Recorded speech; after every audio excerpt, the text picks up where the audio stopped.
Sarah Martinez wiped the sweat from her forehead as she finished organizing the supply closet for the third time that week. The naval base in San Diego was buzzing with its usual activity, but something felt different today. Word had spread through the corridors like wildfire that a new civilian contractor was arriving to help with administrative duties. "Did you hear about the new girl?"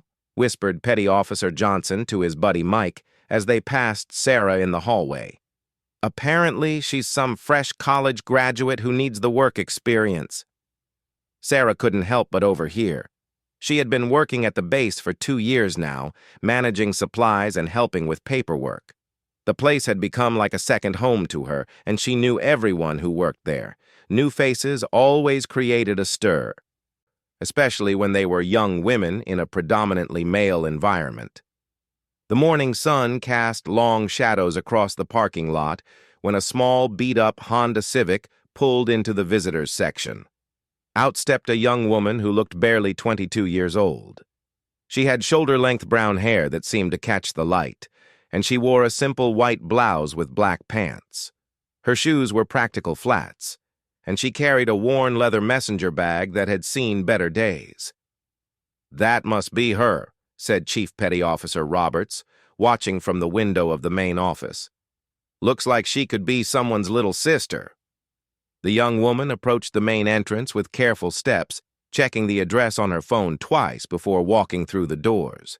She seemed nervous, fidgeting with the strap of her bag and looking around with wide eyes at the official-looking corridors and uniformed personnel moving with purpose. At the reception desk, she spoke in a soft voice that barely carried across the room.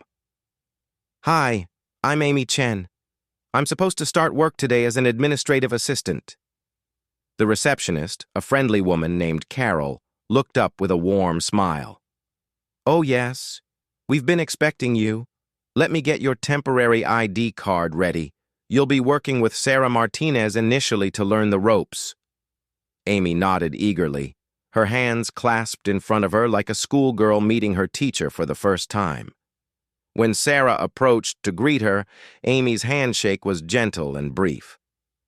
"Welcome to the base," Sarah said with genuine warmth. "I know it can seem overwhelming at first, but you'll get used to it quickly. We're all pretty friendly here." "Thank you so much," Amy replied, her voice still quiet. "I really appreciate the opportunity. I just graduated with a degree in business administration, and I'm hoping to learn as much as possible." Throughout that first day, Amy proved to be exactly what she appeared to be: eager to help, quick to learn, and remarkably humble. She took careful notes during Sarah's explanations, asked thoughtful questions, and never seemed to complain about any task, no matter how mundane. "Can you show me how to organize these supply requisitions?" Amy asked during her second hour on the job. "I want to make sure I'm doing everything correctly." Sarah was impressed by Amy's attention to detail. Unlike other temporary workers they had hired in the past, Amy seemed genuinely interested in understanding the bigger picture of how the base operations worked. During lunch break, Amy sat alone in the cafeteria with a simple sandwich she had brought from home. She politely declined invitations to join the other civilian workers at their usual table, explaining that she preferred to use the time to read and prepare for the afternoon's tasks. "She's sweet, but really quiet," observed Janet, one of the longtime office workers. "Reminds me of my daughter when she first started her job out of college." The sailors and officers who encountered Amy during her first week found her to be refreshingly different from the usual temporary staff. She never tried to flirt or draw attention to herself, never complained about the early hours or the sometimes tedious work, and always maintained a professional demeanor. Lieutenant Commander Jackson, who supervised the administrative department, was particularly pleased with Amy's performance. "She's exactly what we need," he told Sarah during their weekly meeting, "someone who can handle the routine work efficiently so our regular staff can focus on more complex issues." Amy had a peculiar habit of arriving at work 15 minutes early and staying late to ensure all her tasks were completed. She would quietly organize files, update spreadsheets, and prepare materials for the next day. Her workspace was always immaculate, with pens arranged neatly and documents sorted with military precision. "I just like to be prepared," Amy explained when Sarah complimented her organizational skills. "My father always taught me that being thorough prevents problems later." During her second week, Amy began to show more confidence in her abilities. She started suggesting small improvements to filing systems and offering to take on additional responsibilities. Her suggestions were always practical and well thought out, showing a surprisingly mature understanding of operational efficiency. One afternoon, while helping Sarah process a large batch of personnel transfers, Amy noticed an inconsistency in the paperwork. "Excuse me," she said hesitantly, "but I think there might be an error in these dates. The transfer order shows someone leaving before their replacement arrives, which would create a gap in coverage." Sarah checked the documents and realized Amy was absolutely right. The mistake could have caused significant problems if it had gone unnoticed. "Good catch," Sarah said, impressed. "You have a real eye for detail. Have you considered a career in military administration?" Amy smiled modestly. "I'm just trying to be helpful. I figure if I'm going to do something, I might as well do it right." As the days passed, Amy became a familiar and welcome presence around the base. She greeted everyone politely, helped wherever she could, and never seemed to get flustered by the sometimes chaotic pace of military operations. The officers began to rely on her for small tasks, knowing she would complete them accurately and on time. However, there were small things about Amy that seemed just slightly out of place for someone so young and inexperienced. She had an unusual familiarity with military terminology, often using correct acronyms and procedures without being taught. When someone mentioned a regulation number, Amy sometimes nodded knowingly before catching herself and pretending not to understand. "Did you notice how she knew what OPSEC meant without anyone explaining it?" Mike mentioned to Johnson one day. "Most civilians don't pick up on that stuff so quickly." "Maybe she studied military stuff in college," Johnson replied.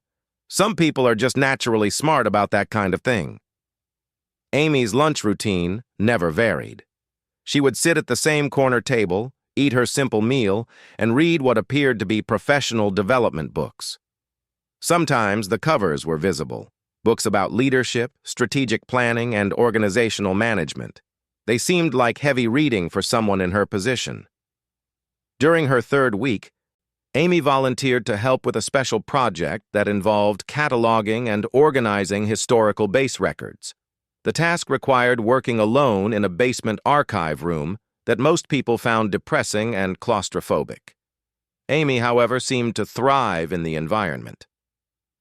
"She's down there for hours," reported the security guard who occasionally checked on her progress. "Never takes unnecessary breaks, never seems bored, just methodically working through those old files like she's looking for something specific." When Sarah asked Amy about her progress with the archives, Amy's response was detailed and comprehensive.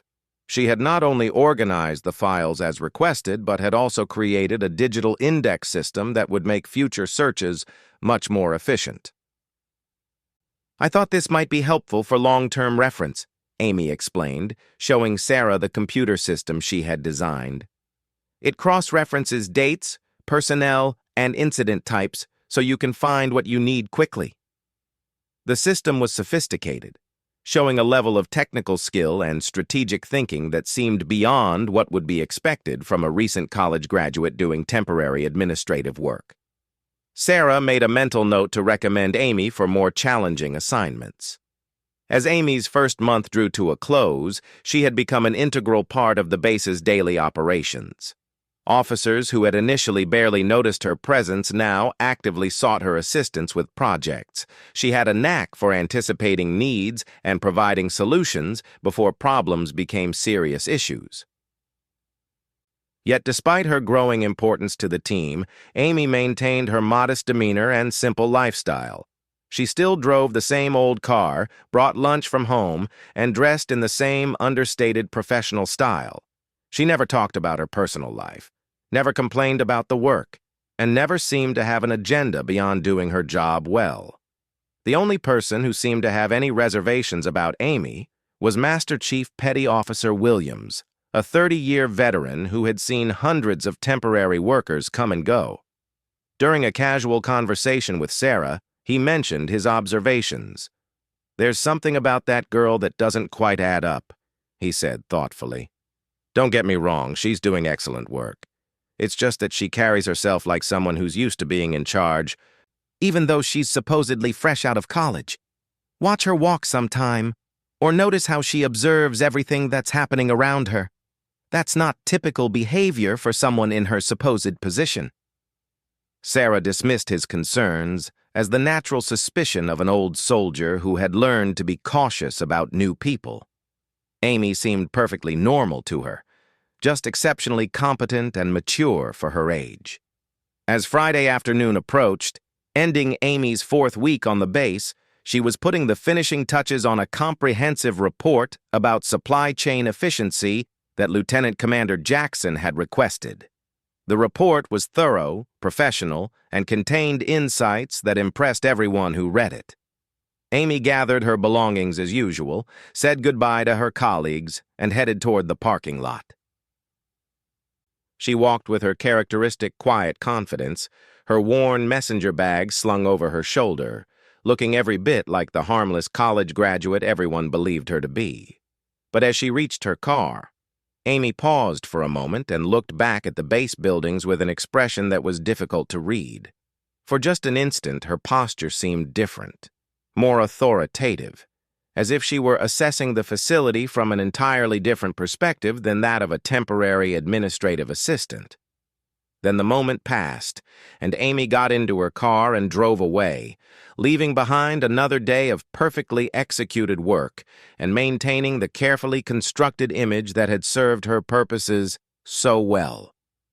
None of her colleagues could have guessed that Amy's simple messenger bag contained items that would have shocked them: detailed notes about base security procedures, personnel hierarchies, and operational schedules.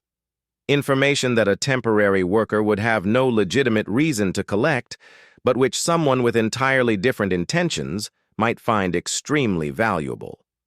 The weekend stretched ahead, and Amy had work to do that had nothing to do with filing papers or organizing supplies. Work that required the skills and knowledge she had spent years developing, and which would soon transform her from the harmless new girl into something completely unexpected. Monday morning would bring new challenges, and Amy Chen was ready for all of them. The question was whether the naval base was ready for what she was about to become. Monday morning arrived with an unexpected crisis that would change everything. At 600 hours before most of the day shift had even arrived, Amy Chen walked through the main gates of the naval base with the same quiet confidence she had displayed every day for the past month. However, this morning was different. Commander Patricia Hayes, the executive officer of the base, had called an emergency meeting for 0700 hours. A critical supply shipment containing sensitive equipment had gone missing somewhere between the dock and the secure storage facility. The base was in chaos, with officers scrambling to locate the missing materials and determine if there had been a security breach. Amy arrived at her usual time, 15 minutes before her shift began, and immediately sensed the tension in the air. She observed the increased security presence, the hurried conversations between officers, and the general atmosphere of controlled urgency that indicated something significant had happened. "Thank goodness you're here," Sarah said when she saw Amy approaching her desk. "We're going to need all hands on deck today. There's been some kind of problem with a shipment, and they need us to pull all the logistics records from the past week." Amy nodded calmly, showing none of the anxiety that was evident on everyone else's faces. "What specific information are they looking for? I can help prioritize which records would be most useful." Sarah paused, struck by the mature way Amy had phrased her question. It wasn't the response she would have expected from someone who was supposedly still learning the basics of base operations. They need tracking information, personnel assignments for dock duty, and any documentation related to the secure storage protocols, Sarah explained. I'll pull the dock security logs first, Amy said without hesitation. If there was a breach, the timing discrepancies would show up there. Then I'll cross-reference with the personnel schedules to identify any unusual patterns.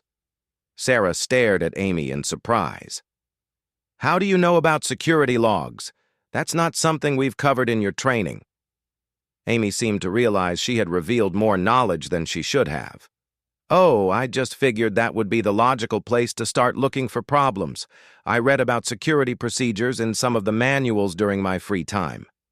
The explanation seemed reasonable, but Sarah made a mental note of the incident. Amy's understanding of security protocols seemed remarkably sophisticated for someone who claimed to be learning on the job. As the morning progressed, Amy worked with quiet efficiency to compile the requested information. She navigated through computer systems and databases with an ease that suggested far more familiarity than her few weeks of employment should have provided. Her fingers moved across the keyboard with the confidence of someone who had used these systems extensively. Lieutenant Commander Jackson arrived at Amy's workspace looking frazzled and stressed. I need someone who can work quickly and accurately, he said to Sarah. This situation is critical, and we can't afford any mistakes. Amy's your best choice, Sarah replied. She's been incredibly thorough with everything we've given her. Jackson looked at Amy with new attention. Think you can handle pulling together a comprehensive logistics timeline for the past 72 hours? It needs to include every movement of personnel and materials in and out of the secure areas. Amy looked up from her computer screen with calm, steady eyes. Absolutely, sir. Would you like me to include cross-references to the surveillance footage logs? That might help identify any discrepancies in the official records. Jackson's eyebrows rose. How did you know we have surveillance footage logs? Amy maintained her composure perfectly. I assumed all secure facilities would have video monitoring. I've been reading about standard security practices to better understand how everything works here.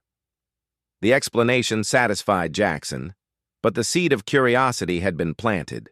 He assigned Amy to work directly with the security department for the rest of the day, giving her access to information and systems that were typically restricted to senior personnel. Master Chief Petty Officer Williams was working in the security office when Amy arrived with her assignment. He watched carefully as she settled into a workstation and began accessing files with practiced efficiency. Young lady, Williams said after observing her for 30 minutes, you seem awfully comfortable with these security systems for someone who's supposed to be new to this environment. Amy looked up with her characteristic modest expression. I'm trying to be thorough, Chief. I want to make sure I don't miss anything important. Williams wasn't satisfied with the answer. He had spent 3 decades in the Navy, and his instincts were telling him something wasn't right. Amy's posture, her way of speaking, and her approach to problem-solving all seemed inconsistent with her supposed background. Tell me about your college experience, Williams said, settling into the chair next to Amy's workstation. What kind of courses prepared you for this type of work? Amy continued working while she answered. I studied business administration with a focus on organizational management. I took some electives in logistics and supply chain management. And where did you go to school? There was the slightest pause before Amy responded. University of California, San Diego. I graduated last spring. Williams made a mental note to verify that information later. Something about Amy's response felt rehearsed, as if she had prepared for exactly that question. By noon, Amy had compiled a comprehensive analysis that impressed everyone who saw it. Her report identified 3 potential security vulnerabilities, highlighted inconsistencies in personnel scheduling, and provided recommendations for preventing similar incidents in the future. The level of strategic thinking and attention to detail was remarkable. Commander Hayes reviewed Amy's work with growing amazement. This is exceptional analysis, she told Lieutenant Commander Jackson. Where did you find this contractor? She's just a temporary administrative assistant, Jackson replied. Recent college graduate looking for work experience. Hayes studied the report more carefully. This isn't the work of a recent graduate doing clerical tasks. This shows sophisticated understanding of security operations, logistics management, and strategic planning. Are you sure about her background? The question hung in the air, planting doubts in Jackson's mind. He began to think back over the past month, remembering instances where Amy had demonstrated knowledge or skills that seemed beyond her supposed experience level. Meanwhile, Amy continued working with the security team, helping to piece together the timeline of events surrounding the missing shipment. She asked pointed questions that helped focus the investigation and suggested avenues of inquiry that hadn't occurred to the experienced security personnel. Check the manifest against the actual inventory 3 days ago, Amy suggested. If there's a discrepancy there, it might indicate the problem started before the shipment even arrived. Petty Officer Martinez, who had been working security for 5 years, looked at Amy with newfound respect. That's good thinking. How did you know to look there? Amy shrugged modestly.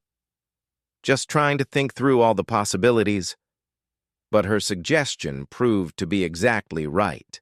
When they checked the records, they discovered that the missing items had never actually been logged into inventory, which meant the problem had occurred during the initial receiving process, not during transport to secure storage. Outstanding work, said the chief of security, when the investigation team briefed him on their findings. Who came up with the idea to check the initial inventory logs? That would be Amy, Martinez replied, gesturing toward Amy, who was quietly organizing her notes at a nearby desk. The chief of security walked over to Amy's workstation. I'm impressed with your analytical thinking. Have you ever considered a career in military security? Amy looked up with what appeared to be genuine surprise. I'm just trying to be helpful, sir. I'm still learning how everything works around here. But the chief of security wasn't convinced. He had worked with hundreds of civilian contractors over the years, and Amy's performance was unlike anything he had seen from someone in her supposed position. As the afternoon wore on, word of Amy's exceptional work spread through the base's leadership. Officers who had barely noticed her presence a week earlier were now asking specifically for her assistance with various projects and investigations. Amy handled the increased attention with the same quiet professionalism she had always displayed, but there were subtle changes in her demeanor. She moved through the corridors with slightly more confidence, and when officers asked for her input, she provided detailed, insightful responses without hesitation. Did you notice how she gives briefings? Sarah mentioned to Janet during their coffee break. She stands like an officer and speaks with complete authority. That's not normal for someone who's supposed to be intimidated by this environment. Janet had noticed the same thing. And have you seen her handwriting on official documents? It's that precise, controlled style that you usually only see from people with military training.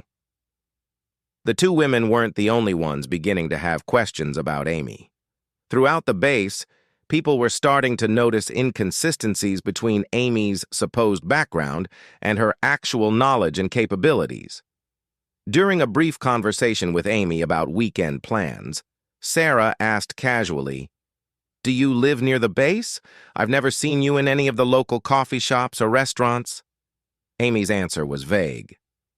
"I prefer to keep work and personal life separate. I usually spend weekends at home, reading and preparing for the next week." It was a reasonable response, but it revealed nothing specific about where Amy lived or how she spent her time outside of work. Sarah realized that despite working closely with Amy for over a month, she knew almost nothing about her personal life, her family, her friends, or her background beyond the basic professional information. That afternoon, Master Chief Williams decided to satisfy his curiosity about Amy's educational background. He called the University of California, San Diego, and asked to verify Amy Chen's graduation records. The response was puzzling. The registrar's office confirmed that Amy Chen had indeed graduated with a degree in business administration, but when Williams asked for additional details, he was told that all further information was restricted and could only be released to authorized personnel. Restricted? Williams asked. What kind of restrictions would apply to a standard college graduate's records? The registrar couldn't provide specifics, but confirmed that special privacy protections had been placed on Amy Chen's academic records, which was highly unusual for a typical student. Williams hung up the phone with more questions than answers. Why would a recent college graduate have restricted academic records? What kind of circumstances would require that level of privacy protection? As Tuesday progressed, Amy continued to excel in every task assigned to her. She completed a complex analysis of supply chain vulnerabilities, identified potential improvements to administrative procedures, and provided recommendations that impressed senior officers throughout the base. But with each success, the questions about her background became more pressing. Her knowledge seemed too comprehensive, her skills too advanced, and her approach to problems too strategic for someone in her supposed position. Commander Hayes decided to conduct an informal background review of all civilian contractors working on the base. When she examined Amy's file, she discovered something that raised immediate red flags. The employment application and background check documentation were present and appeared to be in order, but they lacked the detailed verification that was typically required for positions with access to sensitive areas. How did this contractor get security clearance for the system she's been accessing? Hayes asked her assistant. The assistant checked the records and found that Amy's clearance had been processed through an expedited channel that bypassed several standard verification steps. The authorization came from a high-level office, but the specific details were marked as classified. Hayes stared at the documents with growing concern. Nothing about Amy Chen's employment seemed to follow normal procedures, and yet she had been granted access to some of the most sensitive operational information on the base. Wednesday morning brought another crisis that would further test Amy's capabilities and raise even more questions about her true identity. At 05:30 hours, a communication breakdown occurred between the base and Pacific Fleet Command, cutting off vital operational communications during a scheduled training exercise. Amy arrived to find the communications center in chaos, with technicians struggling to identify the source of the problem and restore the critical links. Without being asked, she approached the senior communications officer and offered her assistance. "I have some experience with network troubleshooting," Amy said calmly. "Would it be helpful if I reviewed the system logs to identify when the failure occurred?" The communications officer, desperate for any help, quickly agreed. Amy sat down at a workstation and began analyzing the complex technical data with an expertise that shocked everyone watching. Within 30 minutes, Amy had identified the exact cause of the communication failure and provided a detailed plan for restoration. Her technical knowledge was so advanced that senior technicians asked her to explain concepts they didn't fully understand. "Ma'am," said Chief Petty Officer Rodriguez, the head of the communications department, "your level of expertise with these systems is remarkable. Where exactly did you learn about advanced military communication protocols?" Amy paused in her work, realizing once again that she had revealed knowledge far beyond what her supposed background should have provided. "I've always been interested in technology," she said carefully. "I did a lot of independent study in college." But Rodriguez wasn't satisfied with the explanation. The level of technical expertise Amy had demonstrated required years of specialized training and hands-on experience with military-grade communication systems. No amount of independent study could account for her comprehensive understanding of classified protocols and procedures. As the communication systems were restored and normal operations resumed, word of Amy's latest achievement spread throughout the base. Senior officers who had heard about her previous successes now began requesting her involvement in their most challenging projects.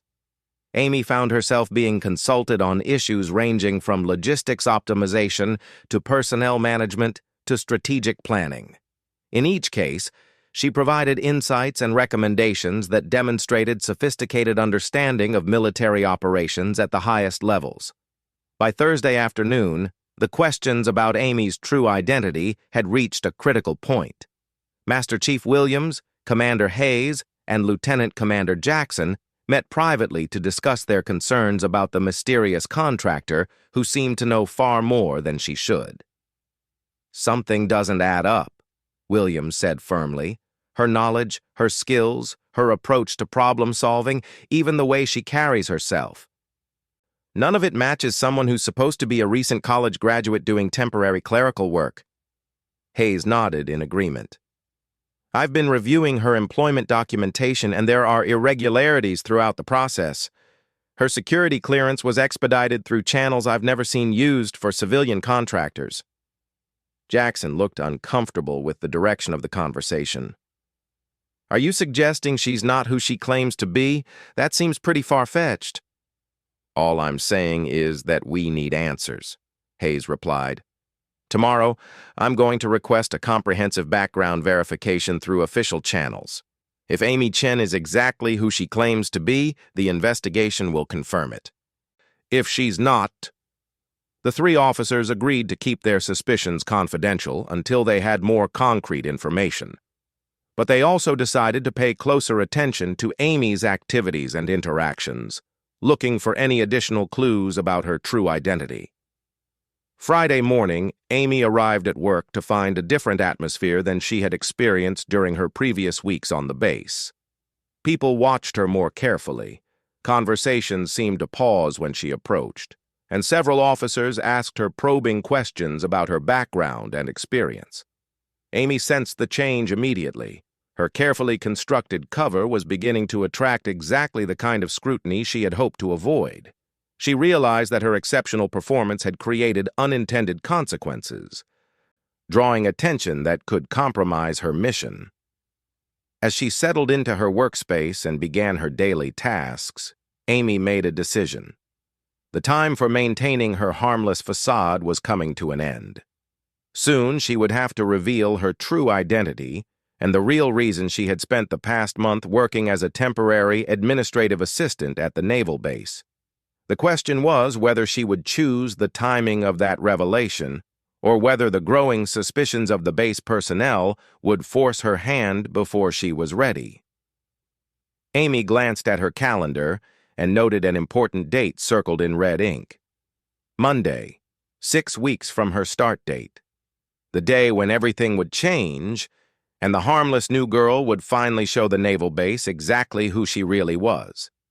But first, she had to survive one more week of maintaining her cover, while the most experienced military personnel on the base were actively looking for reasons to doubt her story. The challenge would test all of her skills and training, and the outcome would determine the success or failure of a mission that was far more important than anyone at the base could possibly imagine. Monday morning arrived with an unexpected announcement that sent shockwaves through the entire naval base. At 800 hours, all personnel were ordered to report to the main auditorium for a special assembly. The timing was unusual, and the mandatory nature of the gathering suggested something significant was about to happen. Sarah Martinez hurried through the corridors alongside her colleagues, speculating about the purpose of the gathering. "Maybe they found out what happened with that missing shipment," she suggested to Janet, who was walking beside her. "Or maybe they're announcing budget cuts," Janet replied nervously.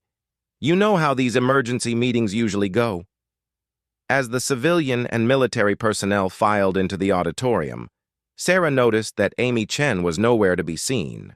She had expected to meet Amy at their usual workspace before the assembly, but Amy's desk had been empty, with no sign that she had arrived for work that morning. "That's strange," Sarah muttered to herself. "Amy's never late for anything." The auditorium filled quickly with hundreds of base personnel, Officers in crisp uniforms sat in the front rows, while enlisted personnel and civilian contractors filled the remaining seats. The atmosphere was tense with anticipation and curiosity. At exactly 08:15 hours, Commander Patricia Hayes stepped up to the podium at the front of the auditorium. Her expression was serious, and she carried a folder of official documents that she placed carefully on the lectern.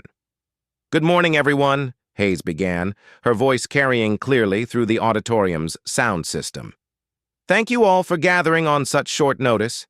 Today marks a significant transition in the leadership of this naval facility, and I want to ensure that everyone understands the changes that are taking place." A murmur of conversation rippled through the audience. Leadership changes were always important, but they were usually announced through regular channels rather than emergency assemblies. Hayes continued, "As many of you know, Admiral Richardson has been serving as our base commander for the past 3 years. Due to his promotion and transfer to Pacific Fleet Command, we will be welcoming a new commanding officer effective immediately." The audience listened intently, waiting to hear about their new leader. Most expected the announcement of another seasoned admiral with decades of experience and an impressive service record. "Our new base admiral comes to us with extensive experience in naval operations, strategic planning, and personnel management," Hayes explained. However, before assuming command, the admiral chose to conduct a comprehensive assessment of our base operations by working alongside our personnel in various capacities. Sarah felt a strange chill run down her spine.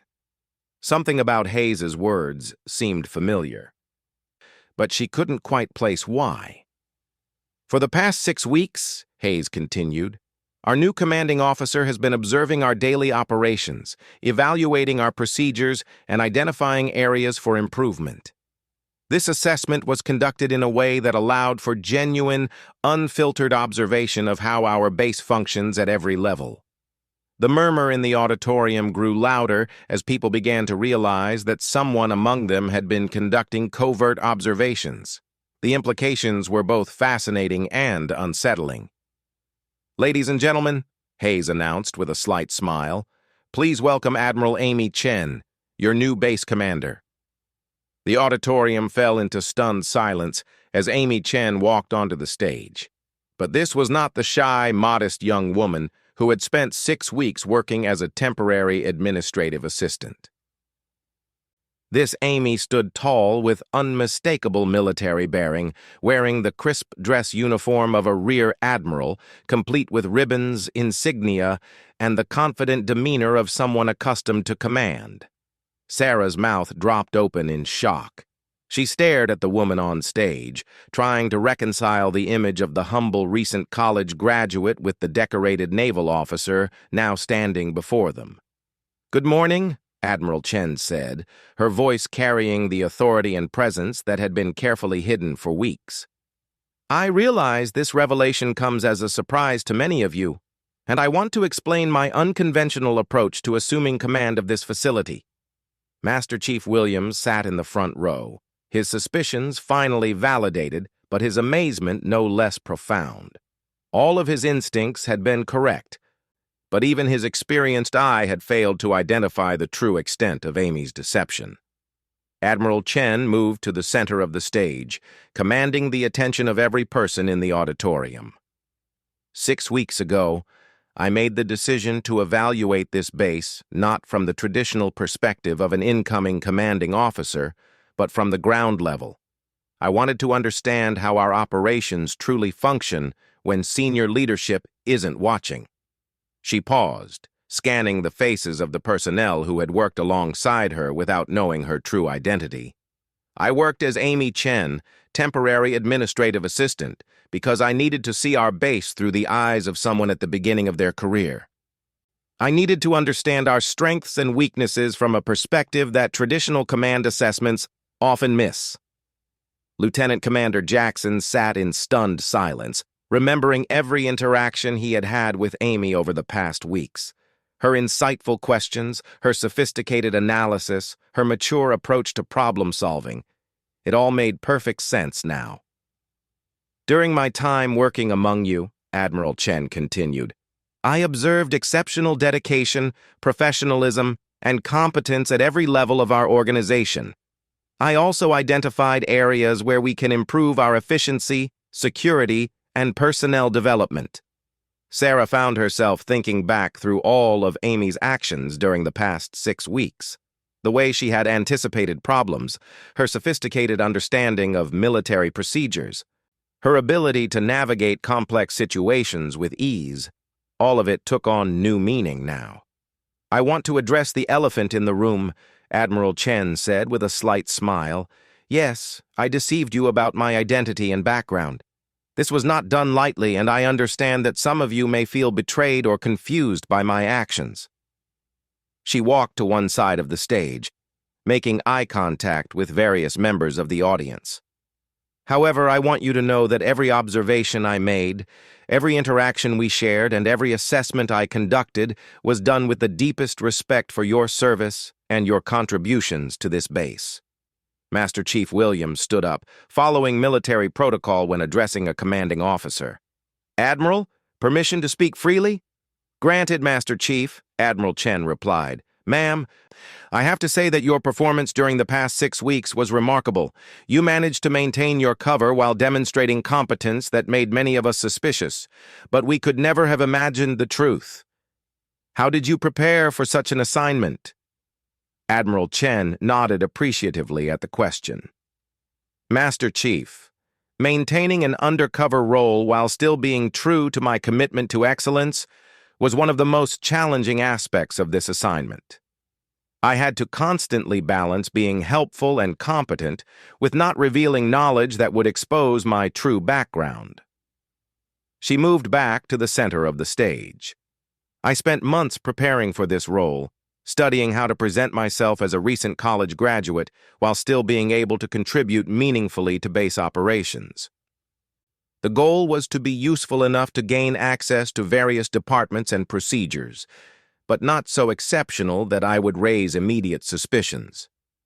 Commander Hayes stepped forward to add context to the situation. Ladies and gentlemen, Admiral Chen's approach to assuming command is unprecedented in my experience. The insights she has gained from working alongside you will inform her leadership decisions in ways that traditional command transition simply cannot achieve. Admiral Chen picked up a folder from the podium. Based on my 6 weeks of observation and analysis, I have developed a comprehensive plan for enhancing our base operations. This plan addresses everything from supply chain efficiency to personnel development to security protocols. Sarah raised her hand, and Admiral Chen nodded for her to speak. Admiral, I worked closely with you.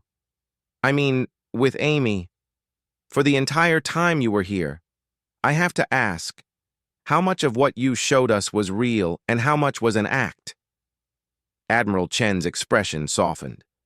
Sarah, that's an excellent question, and I'm glad you asked it. The person you knew as Amy Chen was not an act. My curiosity, my desire to learn, my commitment to doing good work, all of that was genuine.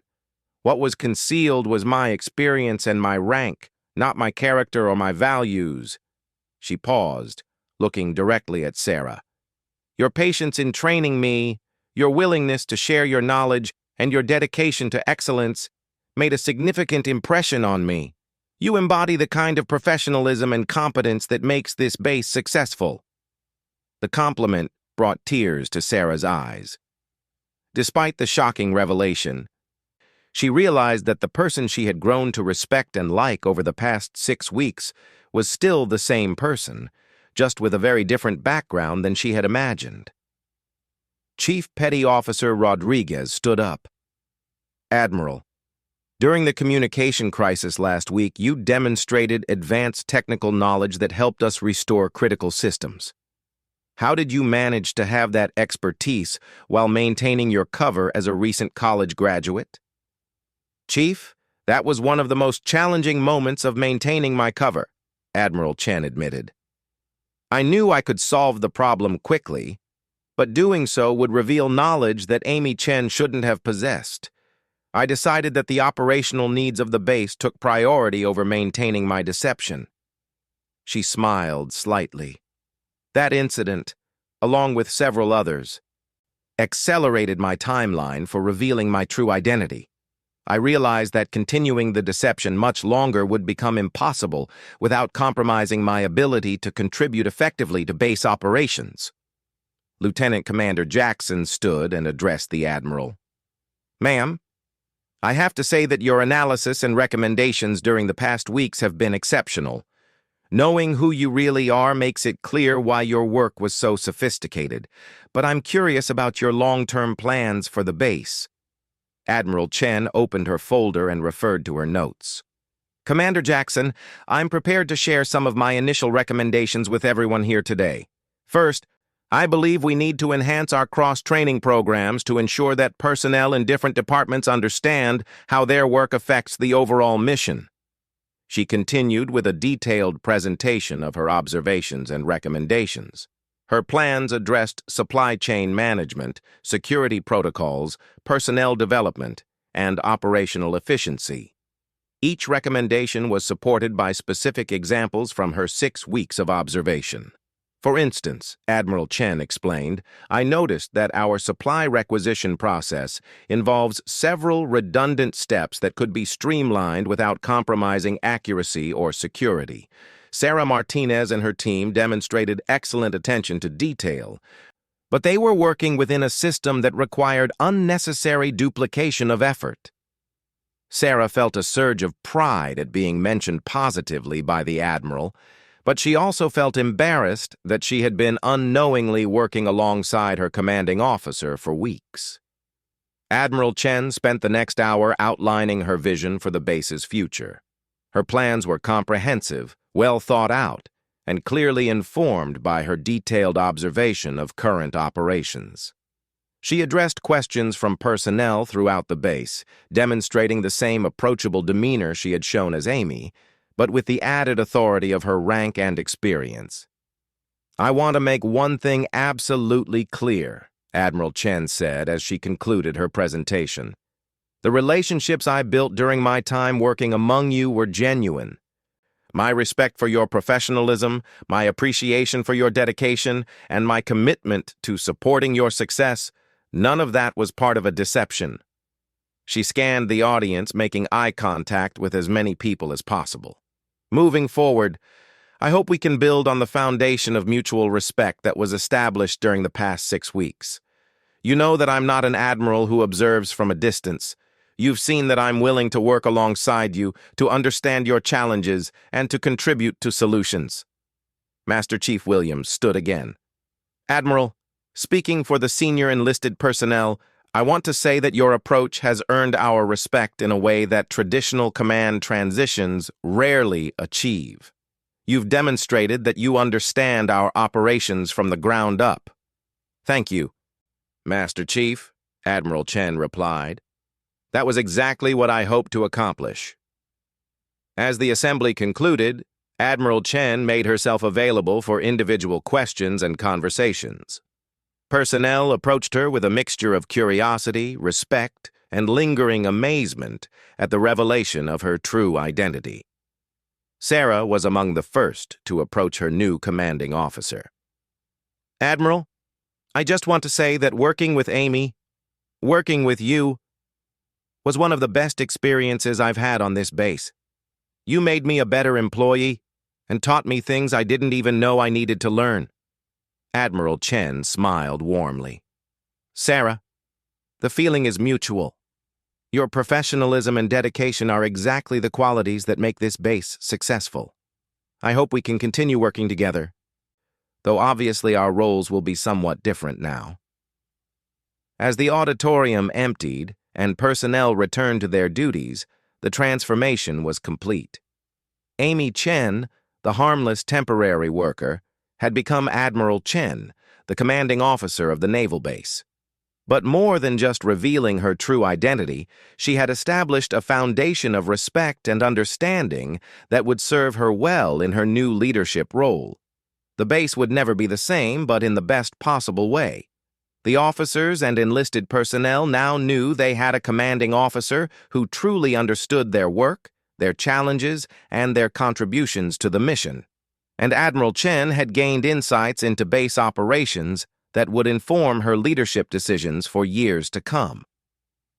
The experiment in undercover leadership had been risky and unconventional, but it had succeeded beyond anyone's expectations. The harmless new girl had indeed been exactly what she appeared to be, someone dedicated to excellence and committed to the success of the naval base. She just happened to be wearing Admiral's stars instead of carrying a worn messenger bag. As Admiral Chen walked back to what was now her office, rather than her temporary workspace, she reflected on the success of her unorthodox approach to taking command. The relationships she had built, the knowledge she had gained, and the respect she had earned would serve as the foundation for the most effective leadership of her career. The base personnel, meanwhile, returned to their duties with a new understanding of their commanding officer and a renewed appreciation for the importance of excellence in every aspect of their work. They had learned that leadership could come from unexpected places, and that sometimes the most valuable insights came from seeing familiar situations through fresh eyes.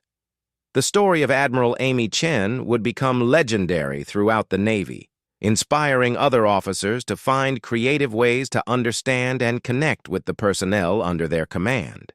But for the people at the San Diego Naval Base, it would always be remembered as the time when the harmless new girl turned out to be the most extraordinary leader they had ever known.